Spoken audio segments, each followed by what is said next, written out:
Jadi betul-betul original, ori. Jadi semua di VR yang CCTV itu diambil semua di kita itu, baik yang di kafe maupun di mall. Karena diuji kan, diuji di digital forensik kan, diuji itu. Nah, bayangkan CCTV yang ada di kafe itu ada banyak juga kan, di kafe itu cukup lumayan juga CCTV-nya jumlah. Terus di luar.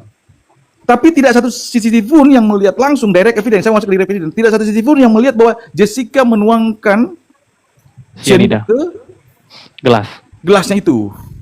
Nah, saya bicara karena saya terlibat langsung gitu.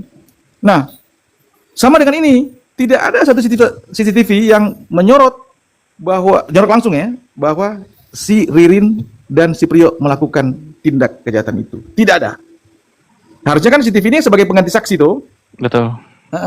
Jadi saksi nggak ada, nggak lihat langsung, saksi fakta, kemudian CCTV juga. Jadi sama dengan Jessica kalau kita bicara bukti elektronik ya, persis sama, cuma beda ini kan, beda kasus.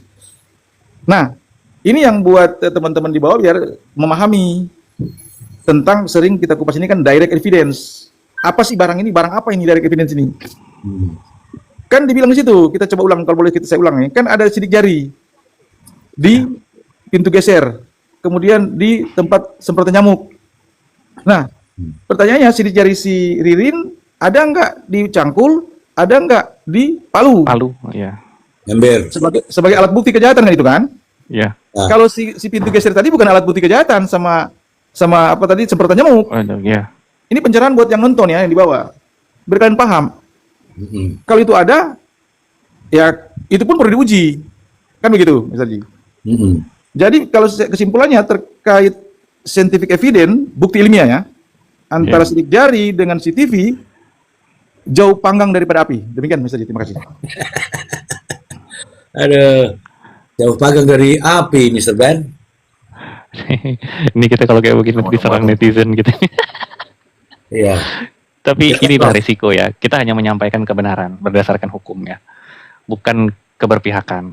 Ketika kita mengatakan seperti yang dikatakan Bang Maksi tadi, itu artinya memang tidak ada sampai detik ini bukti yang benar-benar merujuk secara langsung tentang perbuatan kedua orang ini. Tidak ada saksi dan tidak ada bukti elektronik berupa CCTV, gitu loh. Kalau sidik jari itu pun hanya menunjukkan fakta bahwa Ririn ada di situ, ada di TKP. Faktanya hanya itu yang bisa dibuktikan, bahwa Ririn ada di TKP itu. Tapi untuk perbuatan melakukannya, perbuatan tindak pidana itu, pembunuhan itu, tidak ada buktinya. Seperti yang dibilang Pak Maksi tadi, terhadap alat yang digunakan untuk membunuh pun tidak ada sidik jarinya di situ.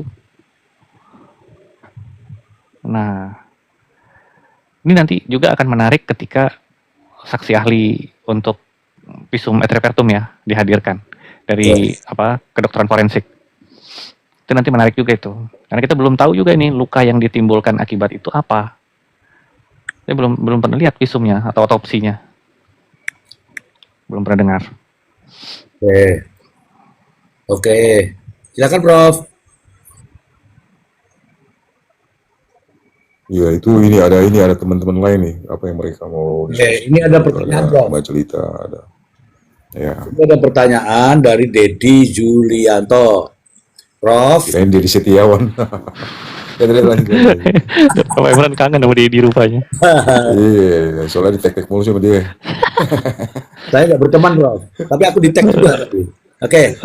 Ini dari Dedi Setiawan. Bukan, Dedi Julianto. Menghilangkan kartu SIM, apakah bisa disebut kejahatan terencana, Prof? Oke. Kemudian ini yang berikutnya dari Aulia. Itu Dr. Janet, ada Dr. Janet. Ada dari Aulia. Bagaimana dengan keyakinan hakim, Prof? Itu silakan Prof, dua Prof. Jadi kalau apa ya, yang menghilangkan ini siapa? Ini yang menghilangkan ini kan ada dua versi lagi. Ini kan versi gitu loh. versi. Dijelasin dua-duanya aja tuh Prof. Kalau yang menghilangkan terdakwa bagaimana, kalau polisi bagaimana? Malam Dr. Janet. Jadi kalau apa ya? Kalau penyidik berarti kan obsesif ya. Ya, obstruction Artinya ada of upaya justice. untuk menghalang, artinya ada upaya untuk menghalangi penyidikan lah ya. Tapi kalau misalkan dia terdakwa berarti belum tentu dia itu sebenarnya dikualifikasikan sebagai perbuatan Perencanaan. merencanakan pembunuhan. Ya. Karena apa? Karena perencanaan itu bukan pasca, tapi dia Ya, pra. betul. Pra. Nah, pra pembunuhan, artinya sebelum pembunuhan itu terjadi maka sudah direncanakan terlebih dahulu. Siapa melakukan apa dan bagaimana caranya. Jadi sudah harus ada meeting of mind di antara para pelaku itu. Sudah ada kesepakatan dulu di antara para pelaku itu untuk apa? Pembagian peran. Pembagian peran. Nah, sejauh ini kan sebenarnya peran-peran itu kan belum kita juga nggak tahu ya apa ketika pembunuhan itu terjadi bagaimana mereka berbagi peran kan. Ya. Nah, itu pertama. Nah, yang kedua apa tadi Mr. J? Keyakinan hakim ya? Ya, keyakinan Ya. hakim. Nah, keyakinan hakim. Kalau dalam konteks penyidikan itu kan tadi kita sebutkan tuh. Jadi persangkaan itu harus rasional. Setiap orang yang disangka melakukan satu tindak pidana itu harus didasarkan pada minimal 2 alat bukti. Iya. Kalau kita merujuk pada pasal 90 KUHP baru, berarti KUHP baru ini berarti minimal 2 alat bukti. Seseorang itu ditetapkan jadi tersangka. Itu sih jadi minimal 2 alat bukti. Yang kedua itu kaitannya dengan keyakinan hakim. Keyakinan hakim itu sebenarnya dia nggak bisa berdiri sendiri.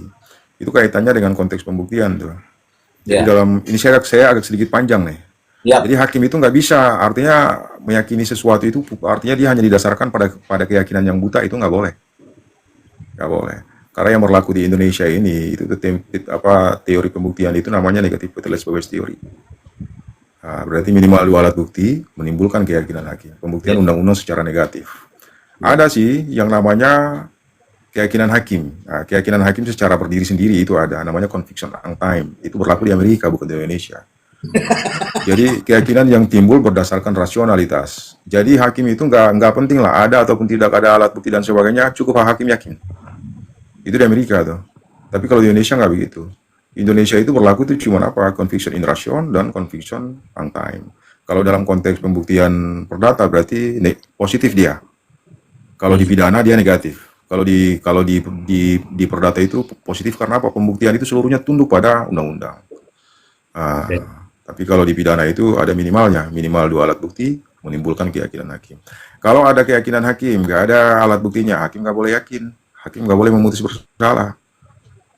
Kalau ada minimal 2 alat bukti, hakim nggak yakin, berarti hakim juga boleh memutus bersalah. Jadi itu syarat kuantitatif sih, minimal 2 alat bukti plus keyakinan hakim. Sebenarnya sih itu. Sebenarnya itu. Jadi apa ya? Malam, betul Janet. Malam, Prof. Malam, Pak Maxi. Iya. Mr. C, malam. Malam. Lanjut dulu. Silakan, jangan memotong. Ya. Ya, jadi kalau kita balik ke sini sebenarnya menarik yang apa namanya kalau kita ikutin case-nya siapa nih kita sorry. Jessica ya. Wah, Jessica itu sebenarnya case yang paling menarik. Saya sih sarankan teman-teman tuh coba deh kalau ada video di YouTube, coba ikutin itu tuh apa namanya video-video itu. Itu benar-benar pembelajaran banget tuh. Kita banyak banget dapat ilmu pengetahuan tuh sebenarnya banyak banget di situ tuh. Karena di sana tuh apa? Ada 2 logika yang dipakai. Satu logika hukum, yang kedua adalah logika forensik. Ada 2 logika di sana tuh. Ada perdebatan hukumnya, ada juga perdebatan forensiknya. Iya. Ya, itu sebenarnya karena apa? Karena minimnya tadi tidak ada saksi yang melihat langsung. Tidak ada orang yang kemudian melihat langsung. Direct itu yang nggak ada. Eyewitness lah, dia bersifat saksi yang memang melihat, mengetahui, mendengar langsung kejadian itu memang nggak ada. Bahwa ada beberapa orang di TKP, iya, semua itu bisa terindikasi kan? Iya, betul. Di kasus Jessica ya, Bisa ada berpotensi balistanya. jadi pelaku. Berpotensi jadi pelaku. Dan memang nggak ada orang yang melihat langsung bahwa Jessica itu masukkan racun. Itu pertama, satu. Yang kedua, kaitannya dengan sebab yang menimbulkan kematian orang ini. Artinya sebenarnya kematiannya si Mirna ini apa sih yang menjadi kontributif sampai si Mirna ini meninggal? Itu kan juga menjadi perdebatan kan? Betul. Apakah itu sianida ataukah kopi yang sudah apa yang menurut para ahli itu kan kalau kopi itu terlalu lama dalam tubuh Iya, mayat menimbulkan kan racun. bisa menjadi racun ya, menimbulkan racun. Itu juga menjadi perdebatan. Maka pembuktian objektif itu menjadi sangat penting. Visum anthropometry itu menjadi sesuatu yang sangat penting karena mayat itu kan dia nggak bisa ngomong. Iya. Maka kemudian dibutuhkan apa namanya ahli kedokteran kehakiman untuk mengobservasi mayat itu sendiri lalu kemudian nanti ditemukan A, B, dan C. Cuman ada problematik juga pada otopsi mayat itu karena 7 hari setelahnya ya Bang Maksi ya. Iya. Betul. 7 hari setelahnya baru kemudian dilakukan otopsi. Itu juga sebenarnya unprocedural sebenarnya. Kalau dia by prosedur berarti kan ketika itu orang meninggal langsung dilakukan otopsi. Otopsinya pun sebenarnya kan ada 2 kan? Ada 2 ya. Kalau dia hanya otopsi luar berarti dia itu sifatnya hanya apa namanya?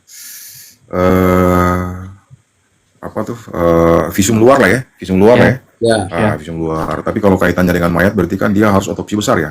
Ya, otopsi. Otopsi besar. Dia otopsi secara besar. Itu sih sebenarnya.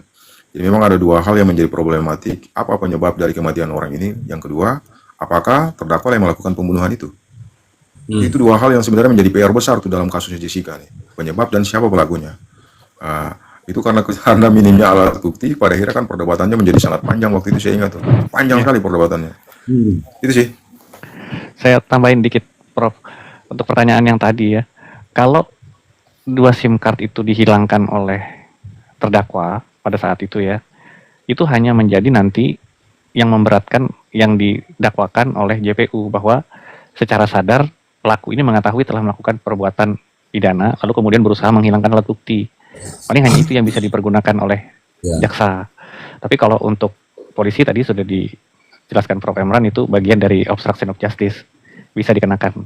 Asal bisa dibuktikan, tapi ya harus bisa dibuktikan dulu, tapi begitu. Silakan dilanjut, Mr. Z.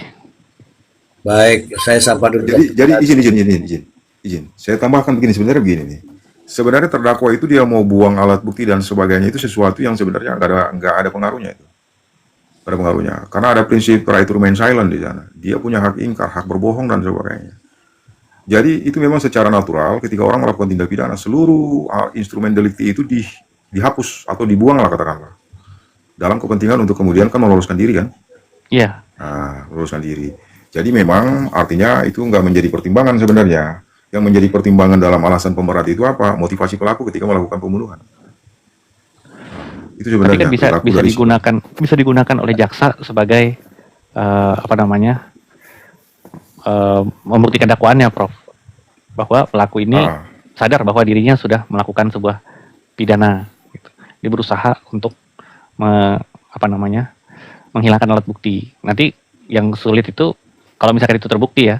Kalau itu terbukti, yang kesulitan nanti kan pengacaranya si ini terdakwa. Kalau memang itu bisa dibuktikan bahwa memang sengaja menghilangkan itu. Ya, jadi begini. Memang kemarin tuh yang disampaikan sama Bang Maksi ya, sebenarnya saya setuju sih. Dulu ada perdebatan Prof. Pedi itu kaitannya dengan sebenarnya motif itu perlu dibuktikan nggak sih? Gitu ya Bang Maksi ya? Iya, iya. Betul. Ya. Memang dulu itu nggak diatur. Sekarang pun nggak diatur, tapi motif itu menjadi alasan pemberat. Artinya alasan dia pertimbangan non yuridisnya. Sementara kalau pertimbangan yuridisnya itu cuma 4 unsur tuh. Tapi harus ada nggak, Prof? Deliknya. Jadi gini, dalam pembuktian Motif harus itu hanya dibuktikan. kalau motif itu sebenarnya saya sebenarnya sependapat juga motif itu nggak perlu dibuktikan. Oke. Karena yang perlu dibuktikan itu adalah bestandel delik dari pasal itu sendiri. Kalau 340 berarti kan bestandel deliknya itu ada 4 ya, unsur-unsur pasal lah ya. Iya, iya. Unsur pasal, barang siapa, 1, dengan sengaja, 2, dengan rencana terlebih dahulu, 3, menghilangkan nyawa orang lain. Berarti ada 4 unsur tuh. Cukup 4 unsur itu. Tapi kaitannya dengan motif ya itu sebagai alasan pemberat. Kira-kira motifnya apa nih? Apakah motifnya hanya artinya untuk menguntungkan diri dia dan orang lain? Berarti kan ada unsur itu ya, unsur ekonomi ya. Pantas kesannya sembarangan aja tuh polisi bikin 750.000. Itu. Oke, itu sih. Iya. Mr. Ji, sedikit. Jadi ini menarik, Prof. Jadi sangat menarik ketika Prof kaitkan dengan, artinya tidak ada kaitan walaupun tapi sebagai contoh Jessica. Memang kalau bicara soal direct evidence sama persis. Beda kasus, tapi bicara direct evidence sama persis, bukti langsung. Oke. Nah, saya katakan tadi, makanya akhirnya saya terbuka nih, Mr. Ji. Saya bilang tadi saya bagian dari manajemen GI pada waktu itu. Saya juga sebagai saksi yang datang ke TKP pas kejadian saya ada. Pas kejadian itu kebetulan ada. Makanya terpaksa saya mau bongkar Mr. Ji. Saya punya anak buah soalnya dulu. Jadi mereka anggota saya lah yang bawa ke klinik baru ke rumah sakit. Kan di GI itu ada klinik. Jadi faktanya memang ada meninggal kan? Faktanya ada meninggal si Mirna. Fakta itu dulu ya. Faktanya ada meninggal si 5 orang keluarga. Oke, Budi dan keluarganya ya. Itu fakta. Ada mayat di sana, ada yang meninggal. Nah, saya mau masuk yang problem tadi, penyebab. Nah, kalau si almarhum Budi dan keluarga jelas ya. Jadi penyebabnya karena ada benda tumpul, clear itu ya, clear. Ada penganiayaan berat, clear ya itu ya. Kalau si keluarga Budi dulu, Mr. Blank. Iya. Itu clear ya, itu menjadi fakta ya. Iya. Meninggal karena ada benda tumpul lah, ada kekerasan di sana. Tapi kalau si Mirna, Penyebabnya memang pada saat itu waktu saya ada di TKP, kan saya dipanggil ketika itu ya, tim saya panggil, Pak, ada kejadian. Karena saya mau pulang itu, karena udah itu kan udah jam 7, kebetulan tumben biasanya saya pulang jam 6. Karena saya bagian dari manajemen. Salah satu dipercayakan oleh GI lah. Setelah saya buka nih, Mr. G. Jadi pasukan saya di sana hampir 300 pada waktu itu. Nah, ini terpaksa Mr. G ya, saya buka ya dikit ya. Buka aja. Jadi pasukan saya hampir 300 di sana. Terusnya kita kerjasama dengan Polsek, Polres, dan Polda, bahkan sampai Mabes. Nah, waktu kejadian memang anak-anak bilang, Pak, ada yang kejang-kejang kayak penyakit ayan, berbusa mulut. Jadi sebelum saya sampai, saya ada kontak, bawa cepat ke klinik, karena klinik kita kan dekat di lantai bawah itu, di GI ada. Kalau teman-teman lihat, GI itu di lantai bawah itu, lantai dasar itu ada klinik kita. Klinik angkat tangan, Mr. G. Jadi faktanya memang ada kejang-kejang kayak ayan gitu, terus mulut berbusa. Saya langsung bilang ke orang kafe itu, manajernya, perempuan itu, amankan itu minuman. Oke, jangan ada yang pulang. Saya langsung perintahkan itu, jangan ada yang pulang, steril. Polis lain internal. Itu langsung kita kurung. Karena saya curiga, lalu saya kontak Kasat Polsek dulu. Kali itu wilayah Tanah Abang. Saya kontak Polsek. Saya bilang, Bang, merapat. Kayaknya ada di dugaan. Jadi awalnya memang kita pikir itu kayak penyakit ayan. Kan kita nggak ngerti itu cyanida. Kita nggak paham. Awam kan kita itu. Tapi saya curiga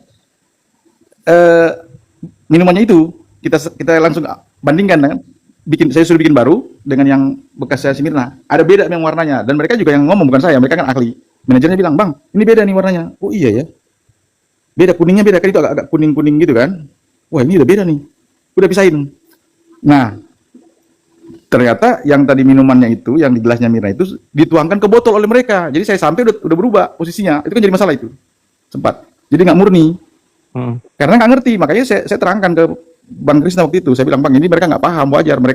Hampir mereka mau buang itu padahal. Cuma saya cegat, jangan dibuang dulu. Mau dibuang ke tempat wastafel. Kan nggak ngerti kan. Pikirnya ini penyakit ayan. Awalnya. Nah, lalu pihak Polsek langsung ambil minuman itu, tapi sudah ditaruh di botol. Diambil lah Polsek Tanah Abang. Nah, jadi memang kalau kita lihat faktanya, ada pada saat habis minum itu, ada kejang-kejang seperti penyakit ayan gitu loh. Mr. G, tahu kan yang epilepsi. Terus mulutnya berbusa. Memang kalau saya bilang kalau cuma kopi nggak mungkin begini dong. Saya bilang ke mereka, ke manajer kafe itu. Tapi kafe itu udah nggak lagi di GI, sudah pindah dia. Saya bilang kalau kopi nggak mungkin. Logika saya, jangan-jangan satu hal, jangan-jangan ada kopi yang masalah. Saya bilang gitu mereka. Tapi udah, makanya kita panggil Polsek, Kasat Serse, dicek. Wah iya beda warna Bang. Dia bilang si Kasat bilang, Bang Maji beda warna. Iya ya Bang, beda warna nih. Naik Polres. Nah, Polres Pusat, datang mereka. Panjang itu. Malam itu langsung, kan itu malam. Sampai tengah malam. Sampai akhirnya besoknya Krisna muncul. Malam itu juga.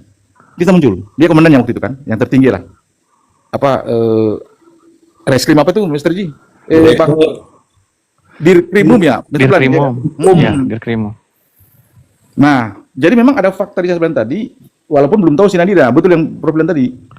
Faktanya dia berbusa dan kejang-kejang, epilepsi gitu. Wah, saya bilang. Nah, dicek lah. Jadi langsung dibawa ke Mabes itu botol minuman tadi. Yang tadi di gelas sudah dituangkan. Saya sampai ditegur sama Krisna, Bang, bro ini kok udah dipindah? Saya bilang, saya nggak di TKP. Tim saya datang pun udah berubah dari gelas ke botol. Tapi ada saksi melihat, manajer ini melihat itu bukan minuman lain, memang murni dari situ. Tadi mau dibuang ke wastafel. Karena nggak tahu kan, sedikitnya penyakit. Nah, kalau saya poinnya saya mau bilang, memang ada dugaan keras, memang ada racun di sana. Apakah itu racun dari dari orang lain, ataupun racun dari si kopi tadi, betul yang Prof bilang. Cuma logikanya, kalau cuma kopi, seracun-racun kopi, masa sampai berbusa gitu kan? Iya. Ada yang minum juga nyoba nggak apa-apa tuh? Enggak, malam itu nggak ada yang berani, Mr. G. Saya kan di situ. Saya ada di situ, serius. Saya ada di situ. Makanya saya buka akhirnya, Mr. G. Saya kebetulan salah satu Itu zaman kan dulu. Zaman Zaman dulu saya komandan dari situ, Mr. G. Titik gitu. Kalau Mr. G KGI sebut nama Maksi 3 kali sama Prof Emran, pasti mereka tahu. Sebut 3 kali. Saya panggil Maksi tapi 2 kali, gimana itu? Kurang satu, jadi kurang satu. Kurang satu ya. Oh, Bang Maksi, dulu yang dipermasalahkan itu perpindahan dari gelas ke botol itu, botolnya kan nggak ada BAP-nya ya kalau nggak salah ya? Ya, jadi karena dapat pindahan itu ditindak oleh si manajer itu di situ. Jadi gelasnya itu kosong, gelasnya itu kosong itu. Kalau kalian teman-teman makanya Mister bilang bagus, kalau mau Prof Herman bilang bagus kalau mau ikut itu menarik. Saya ikutin itu sampai 8 bulan, itu 2016 Januari. Ya, Sampai hatam Desember. saya itu, Mister Bang Maksi hatam saya itu. Saya Ada kawal- Profesor Gel segala kan? Ya, saya kawal terus, mulai dari pengacara yang dulu orang Surabaya yang udah meninggal almarhum itu, yang gemuk orangnya Cina. Sebelum Oto, Ya sebelum sama Profesor M Nuh itu yang jadi ininya kan, ahli digital forensiknya. Jadi Iya. Jadi karena saya menarik, Prof, angkat ini saya teringat lagi karena saya terlibat langsung. Saya nggak boleh manajemen GI nggak boleh saya kasih ke pengadilan. Jadi kita koordinasi. Zaman dulu masih bisa koordinasi Mr. Ji dengan penyidik. Iya. Saya koordinasi dengan Bang Herimen sama Bang Sambo. Bang, saya nggak perlu masuk dong ke pengadilan. Saya cuma dampingin anak yang para saksi-saksi itu, yang saksi-saksi para waiters, manajer, terus orang parkir kan itu mulai dari masuk semua itu diambil. Oke. CCTV semua. Nah, poinnya ada saya mau sampaikan, poinnya apapun penyebabnya, tapi poin yang utama pada kasus Jessica ini, tadi Prof sudah bilang minimnya alat bukti terutama direct evidence, bukti langsung, saksi nggak ada yang melihat langsung, padahal banyak orang di situ lagi ini kan namanya kafe kan, kopi itu Senida. Ada banyak orang tapi nggak ada orang yang melihat langsung ketika dipanggil, itu kan dipanggil semua. Orang-orang pengunjung yang hadir di situ dipanggil, itu ramai itu. Kan kafe itu kebetulan ramai, termasuk ramai di GI. Salah satu kafe favorit itu di mall itu. Nah, dipanggil semua yang hadir di situ, diminta keterangan, makanya saksinya banyak sekali. Tapi tidak satu saksi pun yang menyatakan bahwa dia melihat Jessica menuangkan racun di situ. Tidak ada. Sama dengan ini, dari 21 saksi yang dihadirkan oleh JPU, tidak ada satu saksi satupun yang melihat bahwa Prio dan Ririn melakukan pembunuhan. Oke, ini persamaannya. Tidak ada. Kita kembali saksi fakta ya, yang melihat langsung. Begitupun CCTV di GI.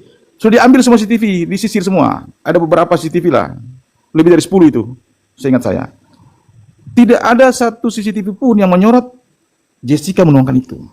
Tidak ada. Jessica masuk, ya pasti kelihatan. Dari mulai parkir itu, disisir itu. Terlihat kan, masuk Jessica, masuk Mirna, masuk. Itu terlihat semua. Sama juga dengan Ririn ini.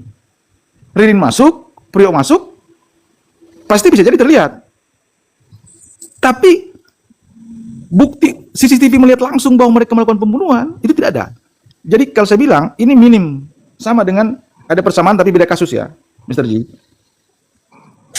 Jadi kalau saya lihat perdebatan di kasus Jessica, masalah cyanida itu malah tidak begitu menjadi nomor satu. Nah, ada memang betul problem tadi, tapi yang jadi perdebatan yang sengit bukti langsung ahli. tidak ada. Saksi ada bukti langsung. Itu teknis. Bukti langsung tidak ada. Itu poin utama karena saya ngikutin. Iya. Bukti langsung tadi CCTV tidak ada yang menyorot, melihat walaupun ada di CCTV, begitupun saksi fakta yang ada di pengunjung-pengunjung lain tidak satu pun pengunjung yang mengatakan mereka melihat Jessica menaruh. Ini yang saya bilang ada persamaan. Makanya ini agak bisa jadi agak sedikit sulit sih, pasti ada dari pihak JPU ini. Kan Mas Tadi sangat suka kalau saya bilang di dalam hukum pidana ada asas tadi. Bukti-bukti harus lebih terang daripada cahaya. Jadi harus terang nih, lebih terang cahaya. Inilah menjadi PR berat buat JPU untuk membuktikan kasus ini. Demikian, terima kasih. Oke, mungkin saya tambahkan, kalian mau turun di sini. Boleh, Bro. Sebenarnya saya setuju. Gini, memang ada problem serius pada penanganan perkara yang kaitannya dengan delik material di negara kita ini sebenarnya.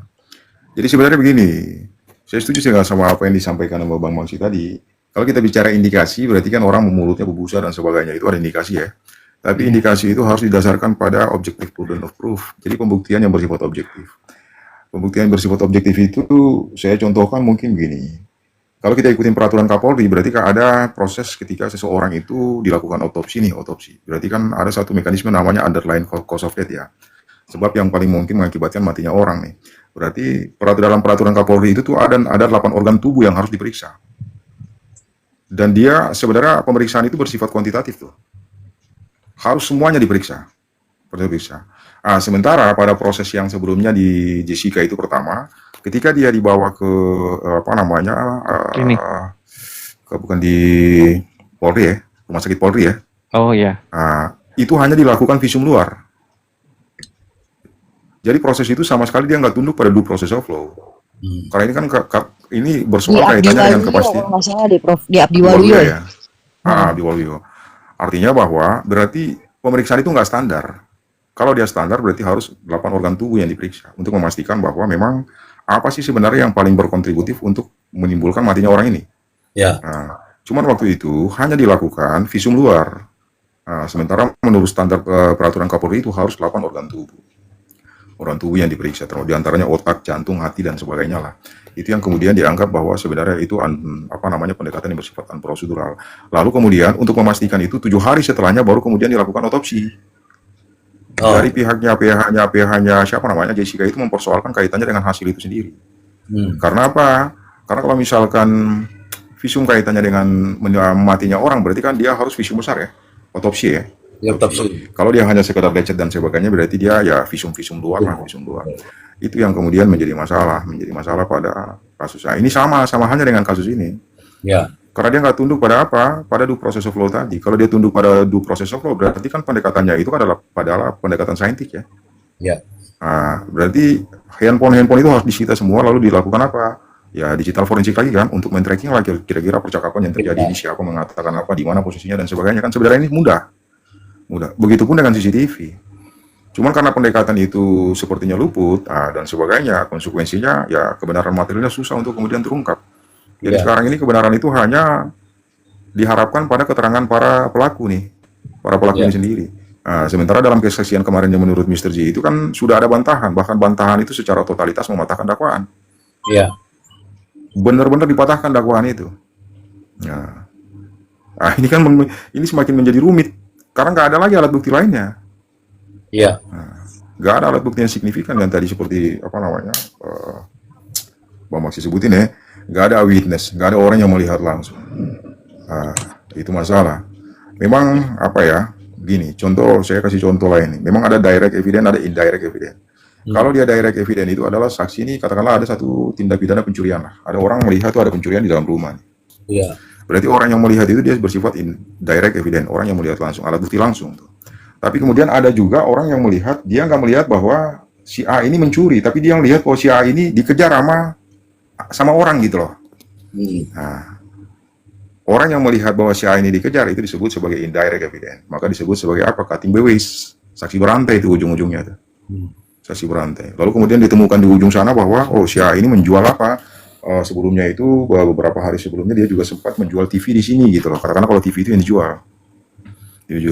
Jadi ada keterangan satu saksi dengan saksi lain itu yang berkesesuaian, maka disebut sebagai saksi berantai yang memperkuat argumentasi dalam dakwaan itu sendiri.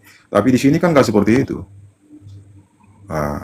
Jadi ketika nanti pada akhirnya para terdakwa ini dikonfrontir sekalipun dalam bentuk saksi mahkota, kedua keterangan saksi para terdakwa ini akan membantah dakwaan. Itu yang menjadi sulit. Lalu kita ini sebenarnya nggak ada alat bukti yang cukup signifikan untuk membuktikan dakwaan itu. Jadi kalau balik ke pertanyaan Mr. Blaine tadi, saya setuju bahwa sebenarnya ada dua pendekatan. Satu pendekatan itu kaitannya dengan dia membantah alat-alat bukti itu, si Tony ya, Bang Tony ya, dia bantah akurasi dari alat bukti itu tuh, bahwa alat bukti ini nggak cukup konsisten untuk kemudian membuktikan dakwaan. Yang kedua, kalau misalkan pada akhirnya dia harus berangkat dari alibi itu, berarti alibi itu harus dia menghadirkan saksi yang memperkuat alibinya. Alibinya dari si siapa? Si Ririn. Kaitannya dengan siapa? Keberadaan si Joko dan sebagainya. Sebenarnya itu. Cuman yang menjadi PR besar ini sebenarnya hanya membantah dari alat-alat bukti itu sendiri. Itu sebenarnya sih. Oke, Prof. Saya izin. Satu. Ini kan ada potongan CCTV. Kalau potongan CCTV, apakah itu dikeluarkan dari polisi? Apakah itu dikeluarkan dari pemilik rumah? Kita tidak tahu. Kalau ada potongannya, pasti kan ada. Kalau dari polisi, kalau potongan yang keluar pasti kan ada penuhnya. Misalnya nanti dengan berdasarkan potongan itu, kemudian pihak terdakwa dari pengacaranya meminta, saya menolak itu, saya ingin CCTV lebih utuh. Bagaimana pandangan kita, Prof? Tadi yang sebenarnya udah jelaskan tuh sama Mr. Blaine tadi itu. Ya. CCTV itu ada dua pendekatan. Yang pertama diambil itu kan diambil DVR-nya ya. Itu kan yang orinya kan. Lalu sebelum di-cloning dilakukan dulu berita acara pembungkusan. Kenapa dilakukan berita acara pembungkusan? Karena CCTV itu dia volatile, rapuh sekali, gampang sekali diutak-atik gitu. Katakanlah dipotong apa dan sebagainya kan mudah. Maka untuk memastikan originalitas dari CCTV itu, maka dilakukan berita acara pembungkusan. Yang kedua, hasil cloning itu kemudian dibikin lagi dalam bentuk berita acara tersendiri. Berita acara alat bukti kan, hasil cloningan itu. Jadi kalau misalkan ada keraguan-keraguan dari PH lah atau terdakwa kaitannya dengan validitas dari alat bukti itu, maka mereka bisa meminta kepada hakim untuk kemudian menghadirkan DVR itu secara utuh Utuh ya. untuk disajikan, untuk kemudian dilakukan analisa. Yang ketiganya tuh begini, dulu kalau kita di pasal 184 itu sebenarnya kan cuma ada 5 alat bukti ya. Ya. Satu keterangan saksi, yang kedua keterangan ahli, yang ketiga surat, yang keempat keterangan petunjuk, yang kelima adalah keterangan terdakwa. Kalau sekarang kan ada 8 nih Mr. Ji, 8. Ya. Dua di antaranya itu kaitannya dengan validitas alat bukti itu. Hakim itu bisa menolak kaitannya dengan meminta ahli untuk kemudian memeriksa kembali kaitannya dengan otentitas dari alat bukti. Nah, jadi ketika hakim ragu nih dengan alat bukti ini, dia bisa meminta JPU untuk kemudian menghadirkan ahli, ataukah alat bukti itu dihadirkan secara utuh untuk kemudian dilakukan observasi lagi dalam ruang sidang itu. Iya. Itu. Oke, yang ketiga itu kaitannya dengan ketika alat bukti itu diperoleh secara melawan hukum, maka alat bukti itu dianggap Tidak sebagai sah. unlawful illegal evidence, dianggap alat bukti yang tidak sah diperoleh secara melawan hukum, itu tidak dapat membuktikan perkara yang sedang diperiksa. Itu sih sebenarnya. Saya mohon izin Dokter Janet, saya udah malam kan, tuh barulah Siap, dulu. Prof. Siap, Prof. Selamat istirahat. Bang Rata, ya apa Ya, namanya, Prof. Bang Maksi, Bang Ari, terus Prof, makasih ya, Prof, pencerahannya, Prof. Ya, semuanya Bang Agus, Bang Mr. Plank. Makasih Prof. Ya. Baik, Prof. Ya, selamat malam Bang Maksi ya. Malam, Mas. Oke. Mr. Ji, sedikit lagi boleh, Mr. Ji? Dikit banget. Boleh, silakan. Oke. Bagus tadi. Mungkin teman-teman ada yang sudah dengar lama atau belum terkait tadi cutting bawis tadi. Jadi bukti berantai. Oke. Mr. Ji sudah katem benar ya, ini namanya bukti berantai. Jadi kalau peristiwa ini ada kaitan nanti dengan Indramayu ya. Ya. Peristiwa Jessica itu mau dimainkan itu Mr. Ji, bukti berantai. Makanya dicari di mana dia membeli racun cyanida. Gitu Mr. Ji. Itu nggak ketemu. Kalau itu ketemu, maka tadi yang tadi Prof bilang, bukti berantai itu akan bisa dijadikan sebagai kekuatan. Putus dia. Terputus. Nah, bicara soal Indramayu, kan saya bilang, sidik jari hanya di pintu geser dan di Baygon itu, semprotan Baygon, tidak ada di Cangkul dan di Palu. Jadi itu bisa dijadikan bukti berantai walaupun lemah, Mr. Ji. Masih bisa dimainkan, tapi ini kan betul-betul terputus dia. Terputus sidik jari tadi, tidak ada bukti bahwa di Cangkul, mungkin Cangkul juga udah nggak ada kan juga. Kemudian di Palu. Jadi kenapa saya bilang tadi jauh panggang daripada api, teman-teman yang di bawah ya, jangan sampai salah pengertian. Tetapi tetap dugaan tetap, curiga tetap. Saya juga curiga sama Ririn dan Prio. Saya curiga tetap. Kecurigaan saya di mana? Saya sampaikan tadi malam itu ke Mr. Ji, dari tanggal 2 kan heboh kan tanggal 1, kejadian tanggal 9, kemudian tanggal 1 baru heboh diketahui masyarakat kan, tetangga. Oke, tanggal 1 heboh, di tanggal 2, 3, 4, 5 sampai 6 dan sampai 7 kemana Ririn dan Prio sementara sudah heboh di Indramayu? Tanda tanya besar. Kan begitu. Tapi masih sebatas praduga. Karena seperti Mr. Glenn tadi, minim bukti karena bukti langsung tidak ada, CCTV dan saksi langsung, sama dengan Jessica tadi kasusnya. Tidak ada bukti langsung yang melihat bahwa Jessica menaruh racun itu. Demikian Mr. Ji, terima kasih. Baik. Luar biasa. Luar biasa. Ini ada sapa kita dulu nih, ada rata-rata nih, Mr. Dan. Silakan disapa dulu.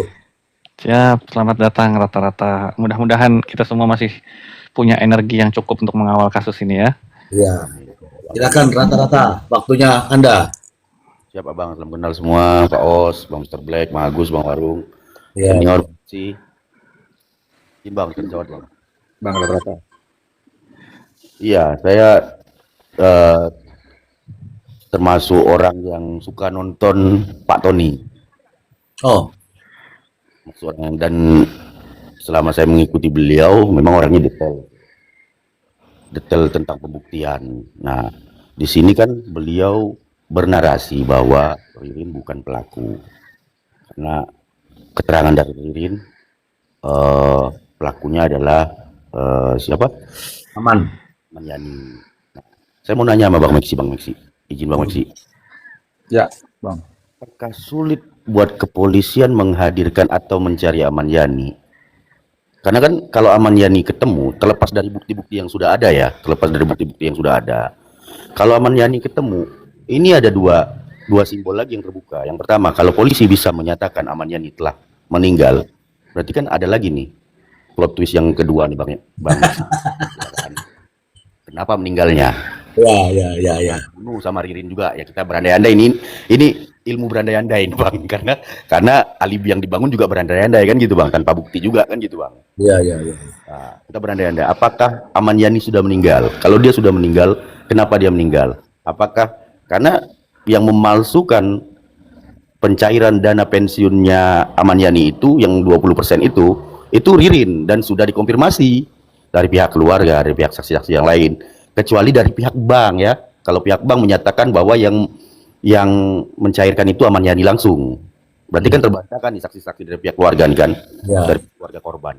Berarti kan ada plot twist lagi nih bang. Nah ini ada spare-nya jauh banget nih. Nah apakah sulit untuk kepolisian mengungkap fakta bahwa Aman Yani masih ada atau tidak bang? Nah itu yang saya mau tanyakan bang. Terlepas dari konteks hukum yang ini ya bang, terlepas dari case hukum yang ini, berarti kan ada dua masalah yang timbul gara-gara ini kan gitu bang. Izin bang. Siap, Bang Rata-Rata. Oke, tapi tetap saya mau sampaikan dulu ya bahwa kenapa saya bilang tadi untuk saat ini masih jauh panggang daripada api ya, teman-teman ya. Terlepas ada keterangan-keterangan lain di luar TKP seperti yang disampaikan oleh Bang Rata-Rata. Nah, bicara soal ya kepolisian zaman sekarang, zaman modern, kalau mau saya pikir tidak sulit, kecuali zaman dulu. Saya bilang tadi, zaman Mr. G masih pakai baskom taruh air. Panggil dulu ke Joko Bodo sama itu zaman dulu. Kan begitu. Mr. G jangan ngelak, itu pasti masih pakai jampe-jampe. Kalau sekarang kan tadi Mr. Ben udah bilang. Nah, saya bilang tadi, sekali lagi saya bilang, saya buka Mr. J ini, saya kan pernah di mall besar itu. Jadi berapa kali pejabat di situ yang diduga korupsi, itu pihak Mabes dan Polda cepat sekali koordinasi dengan saya, Bang, terduga ada di sekitar kafe ini. Benar nih, mereka minta bantu saya untuk cari CCTV, dilihat masuk mobilnya, mereka tahu kan. Jadi memang mereka tahu lokasi ada di mall itu, tapi mereka titik tepatnya mereka nggak ini. Ada keterbatasan memang itu. Betul yang Mr. Blank bilang, saya mengalami itu pada saat kan saya kebetulan hampir 10 tahun di mall itu, manajemen. Jadi kalau untuk saat sekarang ini Aman Yani udah nggak begitu sulit Bang Rata-Rata, saya bilang, asal mau. Contoh kan saya ke contoh yang kemarin yang kasus yang di Riau ya, Mr. Blank ya. Pekanbaru kan di Balok itu loh. Kan itu mereka lari ke beberapa tempat ya, di Medan. Kan itu kejadian Pekanbaru, tapi mereka lari di Medan, lari ke Aceh. Dapat juga kan? Ya. Nah, cuma memang jadi pertanyaan memang, apakah Aman Yani termasuk Joko, Hardi, dan satu lagi, Mr. Blen, Yoga? Oke. Ya. Ini goib atau bukan? Walaupun Aman Yani memang ada identitas, ada profilnya sebelumnya di tahun 2016 dan 18, tapi pertanyaan di tahun 2006 ini masih ada apa enggak? Memang itu pertanyaan besar, tetapi ini masih asumsi.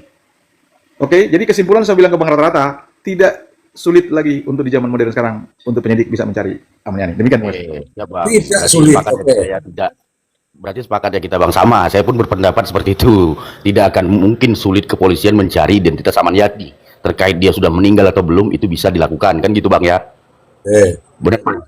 Itu kita sepakat. Nah, yang kedua terkait CCTV yang dibicarakan oleh Pak Tony, apakah nggak berhak pihak dari Ririn? Nah, jadi saya sepengetahuan saya, Pak Tony masuk di pertengahan bang, di sidang kedua atau ketiga gitu kan. Nah, ketika mendampingin Ririn, itu kan harus ditunjuk lawyer ya bang ya, karena ancaman hukuman lebih dari 5 tahun kan gitu bang. Ya, betul. Upaya hukum apa yang ditempuh oleh si pengacara yang pendamping dari saudara Ririn ini sampai dia ditetapkan tersangka dengan begitu gampangnya bang? Dan di sini saya khawatir ini ketidakhati-hatian polisi menetapkan tersangka sehingga berdampak sampai viral seperti ini kan gitu. Karena masuknya Pak Tony pun ini dalam hal ketidaksengajaan, bukan dalam hal ada laporan gitu loh bang. Beda sama kayak kasus Pina yang waktu dia menangani kasus si Peggy, itu ada laporan dari teman-teman sama rekan sejawat kan begitu bang. Kalau ini kan ketidaksengajaan dia masuk karena dia diminta keterangan dari wartawan, akhirnya dia memutuskan mendatangi rutan dan mencoba berkoordinasi sama pihak Ririn ini bang. Akhirnya terungkaplah ini, Ririn bercerita bahwa dia dipaksa mengaku BAP dan BAP sudah pertanyaannya sudah di ini dan harus diakui. Nah, yang kayak gini nih gimana kan cara kita? Ini kan banyak ini kita ngalamin nih bang ya. BAP dipaksakan ini banyak kita ngalamin ya Bang ya. Dan lumrah lah saya itu kan. Nah, gimana kita cara mengatasi hal-hal begini nih Bang? Karena satu sisi pendampingan kita terhadap kasus tindak pidana yang di atas 5 tahun ini banyak kan, ya hampir 60% kita tuh masuknya di tengah Bang. Jarang yang di awal tuh jarang. Karena sudah ada lawyer dari kepolisian biasanya gitu Bang, yang ditunjuk perbantuan mereka lah biasanya Bang, rekanan mereka kan gitu Bang. Nah, gimana cara kita mensiasati ini sebagai praktisi hukum ini Bang? Kalau menurut Abang Bang? Oke. Mr. Ji, izin. Lanjut. Tadi kebetulan Bang Rata-Rata singgung tentang Peggy Setiawan, kebetulan saya juga salah satu tim di situ kebetulan pada saat pra peradilan. Ya, jadi bedanya dengan Peggy dengan si Ririn, kalau Peggy ini kan dia berteriak pada saat masih di ranah penyidik Polda Jabar. Kalau Ririn teriak sudah masuk di ranah persidangan pengadilan, konteksnya beda. Oke, Betul. Rata-Rata ya. Betul. Kita nggak tahu ya perjalanan waktu pada saat di ranah penyidik dia berteriak apa enggak. Kalau dia berteriak, apa reaksi si pengacaranya? Kalau waktu zaman Peggy, otomatis pengacara langsung bereaksi semua. Betul, karena viral Peggy ditahan pun karena viral kan. Betul. Nah, tapi masih di ranah Penyidikan. penyidikan kan, belum di persidangan. Konteks beda ya. Makanya dua ini yang berbeda nih. Ya. Dua hal yang berbeda lah, kan gitu. Dua lokus yang berbeda lah. Nah, itu. Tapi kalau memang pada saat masih di pihak kepenyidikan pada waktu itu, kemudian si pengacara sudah bisa mencium itu ada pemaksaan pengakuan ataupun ada intimidasi, kekerasan, harusnya dia bisa proper kan? Gitu loh, Bang. Tapi betul. Iya, prapit kan. Nah, ini yang kita tidak tahu, Bang. Yang kayak ketika Abang sandingkan dengan Peggy itu berbeda ranahnya. Iya Bang, sepakat. Sepakat Ayo, kalau Bang. di situ. Sepakat. Nah, jadi mungkin kalau kan Tony juga sempat dulu kan Peggy Tony dulu, kemudian Tony minta bantuan kantor kita Ya. Jakarta, minta dukung Jakarta, makanya tim kita turun. Ya. Kalau saya udah kenal Mr. G, saya ajak Mr. G, cuma saya belum kenal Mr. G waktu itu, karena Mr. G suhu juga ternyata. Aku ada kasus lain di sini. Oke. Nah, makanya menarik ketika Bang Rata-Rata bilang Izin, ya itu Bang. Makanya saya bilang ya memang beda nih. Makanya karena kalau Peggy itu langsung dari awal ketika penangkapan langsung didampingin Pak Tony, ya Bang ya. ya beda. Ya kan? Penangkapan langsung didampingin Pak Tony karena ada rekan sejawat yang melaporkan ke Pak Tony kan gitu. Kan ada tiga kubu kalau nggak salah waktu itu.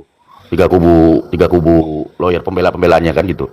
Nah, kalau yang ini kan Pak Tony masuk di tengah, Bang. Betul. Nah, kesaksian pernyataan dari terdakwa Ririn ini, pernyataan dari beliau bahwa saya disuruh mengakui BAP, 1. Kaki saya ditembak, 2. Ya kan? Benar nggak? Itu kan pernyataan dia di persidangan ya, Bang ya? Betul. Saya dikriminalisasi, ini 3. Nah, 3 ini yang menjadi dasar Pak Tony sampai berbuat kan gitu, Bang, melakukan pembelaan. Nah, yang saya tanya, ini kan hal yang sering kita temui juga, Bang. Terlepas itu dari tahapnya masih di penyidikan atau tahapnya sudah di putusan. Tapi yang di penyidikan yang paling banyak ya, Bang ya. Di penyidikan ini kebanyakan kita masuk di tengah kadang-kadang kan gitu. Nah, cara kita membuktikan bahwa klien kita ini dipaksa mengakui BAP, itu yang saya pertanyakan. Seperti apa kita membuktikan, Bang? Karena berkas sudah lengkap nih. Kalau di penyidikan kita bisa berapit, benar nggak, Bang? Tapi kalau dia sudah dipersidangkan begini, apa langkah hukum yang bisa di ini? Dan saya tahu Pak Tony juga bilang, kata dia kalau yang kayak gini viralkan aja, kata dia gitu kan. Nah, selain diviralkan, Bang, apakah kita bisa menyerang kuasa hukum pertama? Kenapa tidak bisa melakukan pembelaan secara normatif begitu, Bang? Atau secara profesional? Kan ketika BAP kan juga wajib didampingin pengacara itu, Bang. Nah, pengacaranya itu kita nggak tahu apa sekarang nih, Bang. Kenapa pengacaranya tidak? Gimana tuh, Bang Maksi? Itu temannya Bang Maksi tuh. Oke, Bang Rata-Rata saya nangkap ya, maksudnya Bang Rata-Rata, bagaimana caranya ya? Memang ini sebetulnya ilmunya ada di Mr. G. Tapi saya coba jawab ya, nanti kalau ada yang kurang Mr. G bisa tambahkan. Karena ini beban pembuktian sudah ada di JPU ya, Bang Rata-Rata ya. Jadi makanya penyidik ini udah lolos. Sebetulnya kita bahas ini penyidik udah lewat sebetulnya. Cuman kan Siap. jadi menarik karena ada teriakan. Jadi kita mundur lagi. Tapi oke, sekarang sebetulnya begini. Kan pertanyaan Bang Rata, caranya bagaimana sih? Siap, itu Bang, siap. Kan gitu kan? Sekarang kita bicara sudah nyebrang nih, kalau saya bahasa gampang nyebrang. Dari penyidik sudah nyebrang P21, berarti udah nyebrang. Berarti Sudah nggak bisa merubah BAP. untuk lagi menyebrang lagi kembali ke penyidik sulit. Nggak mungkin. Oke? Ya, Kan? siap. Makanya penyidik kemarin ketika mereka konferensi pers menyatakan kami menghargai proses persidangan peradilan gitu kan, kami percayakan. Karena mereka udah lolos. Betul. Dan betul, itu gaya lama, Mr. G. Sorry, Mr. G. Sekarang tradisi beban lama malah di Mr. G. CPU ya bang ya.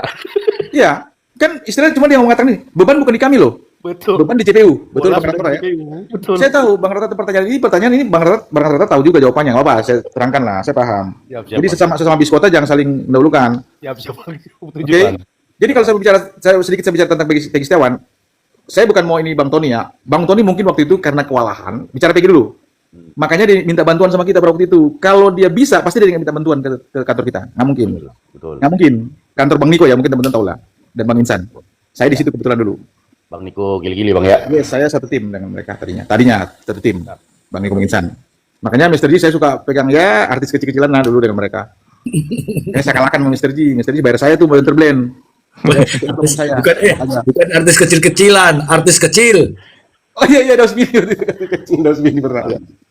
Kecil. Nah, jadi Bang Rata kembali tadi ke Bang Rata tanya. Jadi ini kita ikutin aja. Jadi ini menjadi poin penting buat Tony terkait adanya dugaan ya, kita bicara dugaan ya, dugaan kekerasan, intimidasi, itu bisa kita persoalkan nanti. Tetapi selesaikan dulu nih proses ini di PN. Selesaikan dulu nih proses di PN. Kita uji. Benar nggak Ririn terlibat? Kalau Ririn nanti terbukti secara meyakinkan tidak terlibat di situ, dia bukan pelakunya, maka bisa dipersoalkan itu soal penyidik.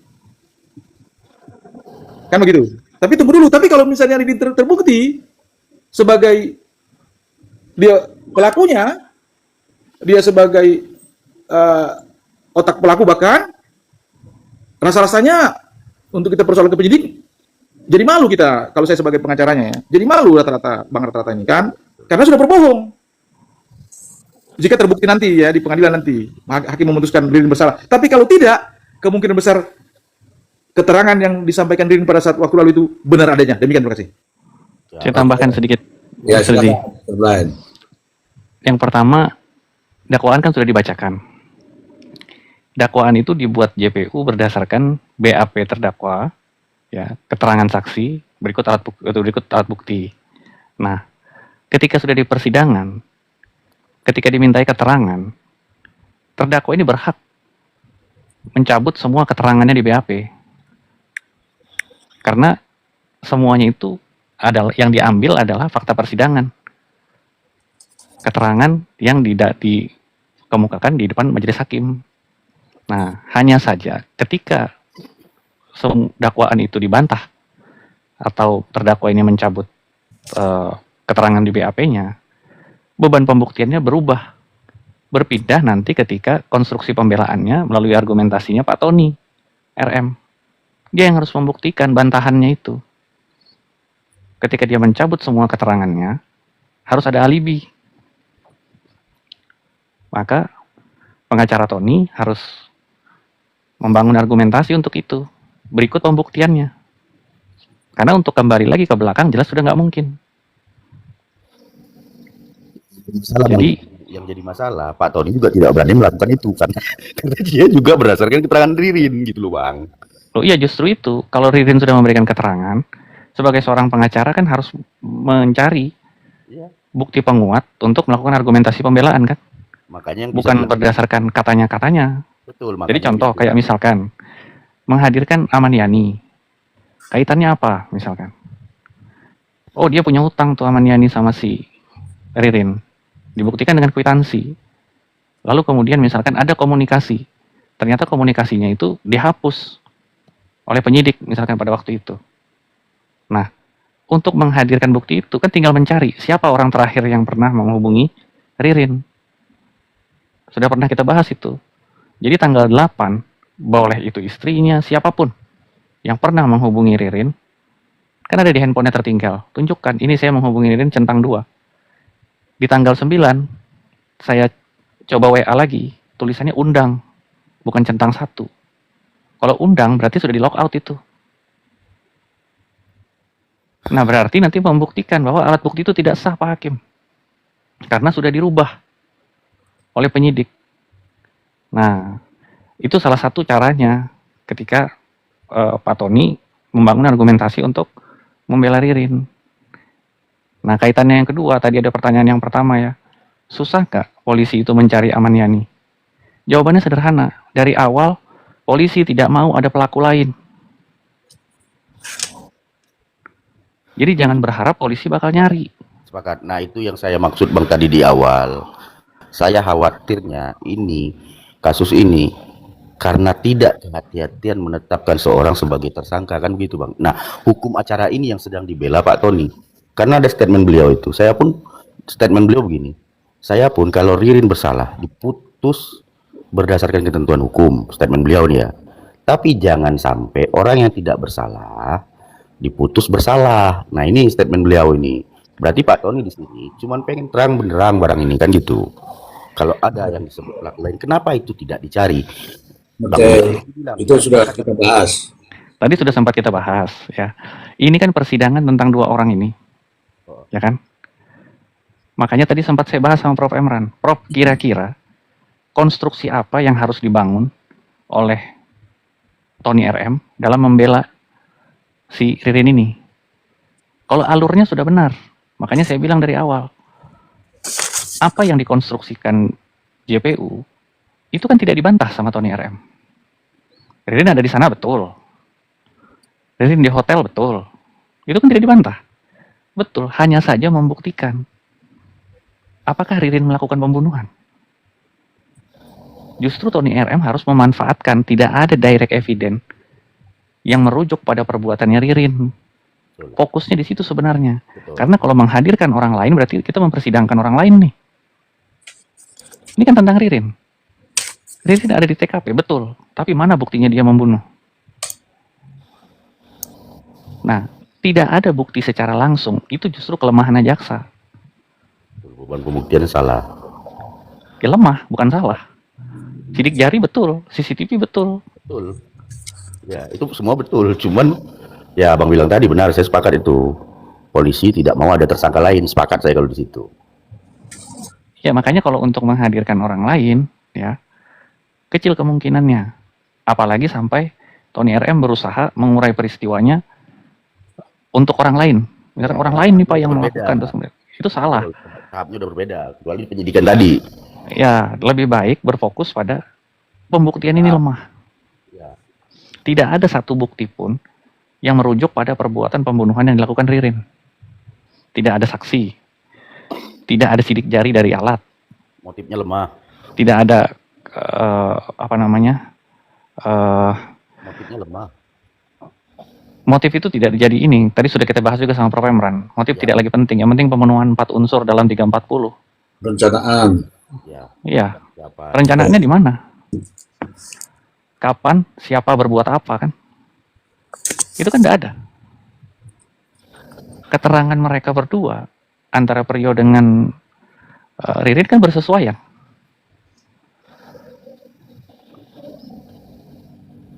Oh, Mr. Brian.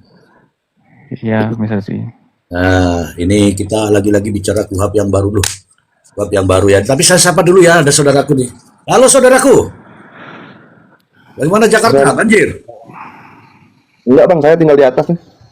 Di atas mana? Nggak ada kok di atas di Palfon. Oke lanjut bang. Oke. Oke, Mr. Brian.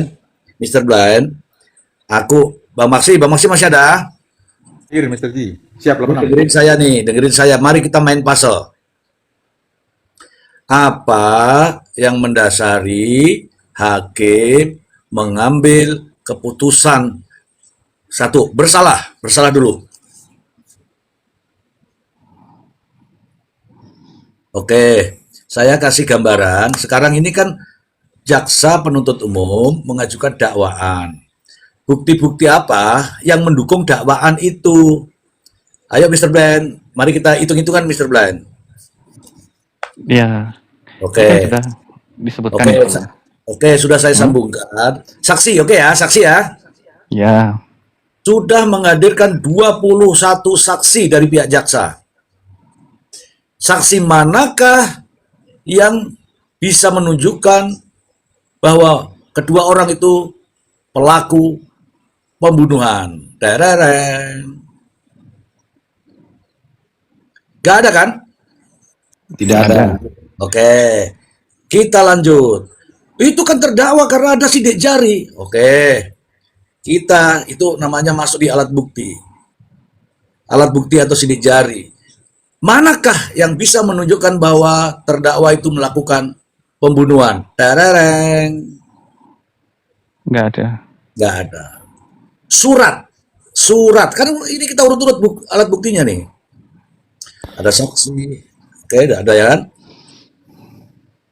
Surat manakah yang membuktikan bahwa terdakwa ada ke sana? Ini kan surat itu kan paling visum ya, visum. Kemudian ada pokoknya kaitannya dengan apa ya? Hasil elektronik mungkin yang sudah dibuat dalam bentuk surat.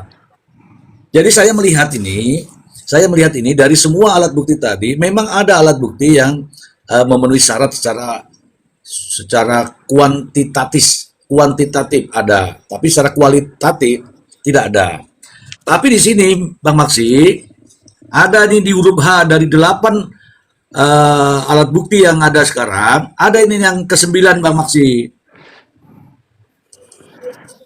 Memang ada alat bukti itu, ada keterangan saksi, keterangan ahli, surat keterangan terdakwa, barang bukti, bukti elektronik, dan yang penting adalah pengamatan hakim. Tetapi ada yang ke-9 nih. Segala sesuatu yang dapat digunakan untuk kepentingan pembuktian pada pemeriksaan di sidang pengadilan sepanjang diperoleh secara tidak melawan hukum. Oke. Ini keren nih Bang, masih bisa dimanfaatkan oleh Bang siapa namanya, Bang Tony itu.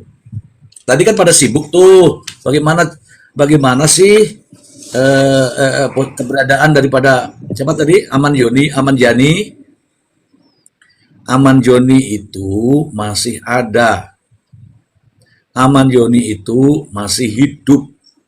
Aman Yani itu cuman nggak kelihatan di lokasi situ. Sekarang, kenapa kok bilang masih hidup? Ini apa namanya, uang bulanannya itu masih ditransfer ke nomor rekening itu. Nomor rekening itu masih aktif dan diambil oleh Aman Yani. Artinya Aman Yani masih terima uang dong. Artinya orang yang mau uang berarti orang itu masih hidup, Tidak mungkin dong Ririn kan berapa bulan itu di dalam. Oke, karena saya meyakini masih hidup, maka ini Bang Saudara, nih kita dorong nih polisi untuk segera menemukan ini.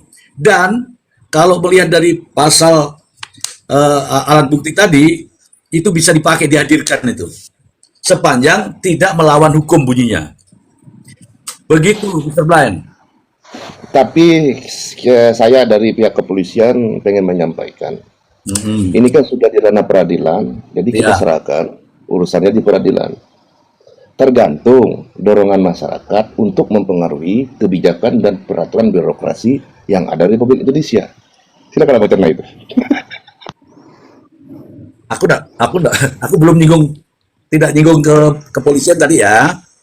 Enggak gini Bang, saya pengen menyampaikan gini. Menurut saya, per hari ini masyarakat telah di-framing, telah terframing, yaitu dengan kisah kaki patah. Oke. Maka banyak masyarakat yang memiliki asumsi ya atau beropini keluar dari objek yang dibahas dari peradilan itu sendiri, Bang. Masalah Ahmad Yani, masalah dan sebagainya. Ya kan? Terus ngeritik polisi dan sebagainya. Oke. Saya bilang tadi kan, nah, kalau saya jadi polisinya, saya bilang gitu. Kan udah di dekat ini, udah di peradilan. Ngapain saya sibuk-sibuk cari? Ya kan? Kecuali ada tekanan masyarakat untuk memaksa hakim. Nah, ini perannya masyarakat nih, ya harusnya kan. Sebagai rakyat dan warga negara yang baik, memaksa, ya kan? Meminta hakim untuk melakukan tindakan nomor 9 tadi, Bang. Jadi begini ya, Bang BJB itu sudah melaporkan Aman Yani ini ke polisi. Jadi polisi yang harus nyari, bukan masyarakat. Pertanyaan ada laporan. Dengan pasal berapa, dengan ancaman apa BJB melaporkan Aman Yani? Jangan sampai BJB lucu. Tapi kalau beda lagi kalau keluarganya yang melaporkan atas tindakan Ririn. berupaya memasukkan data anggota keluarganya. Mungkin bisa akar ke situ, Pak. Bang, Silakan, Bang. saya tadi nyimak dikit omongan Bang. Ngapain polisi capek-capek kan Bang gitu kayak karena sudah di peradilan ya kan. Tapi demi kepentingan hukum ini wajib Bang kalau kata saya Bang. Demi kepastian hukum wajib polisi bertanggung jawab. Karena apa? Karena terlepas di persidangan tadi ya Bang ya maksudnya. Saya pahamin persidangan oke nih. Ini sudah masuk ranah persidangan. Tapi ini kan ada atensi publik Bang, ya kan? Ini kan salah satu ini juga buat kepolisian Bang. Menjaga marwah polisi. Bang, abang rata-rata polisi juga sudah nggak bisa nyampurin persoalan ini. Stop dulu ya. Nggak bisa mencampuri urusan ini. Jadi gini, justru hakim lah yang bisa. Ini kan sudah ranah kuasa daripada hakim untuk kepentingan ya hakim loh ya, bukan masyarakat, bukan siapa-siapa tapi hakim. Untuk kepentingan terang benderangnya perkara ini maka hakim bisa memerintahkan. Nah, hakim nih yang berperan bagaimana supaya hakim ini tadi bisa kalau hakim ini dengan alat-alat bukti ini masih belum yakin, maka bagaimana hakim untuk yakin? Tolong panggilkan ini, wajib dipanggil, hadirkan ini, wajib dipanggilkan ini. Jangankan kok polisi, provider itu yang punya apa itu kartunya siapa namanya? Kartunya Ririn, provider tuh bisa dipanggil sama hakim. Coba kamu ceritakan pada hari ini, bulan ini, jam ini, dia nomor sekian ini ada di mana? Silakan. Kan begitu.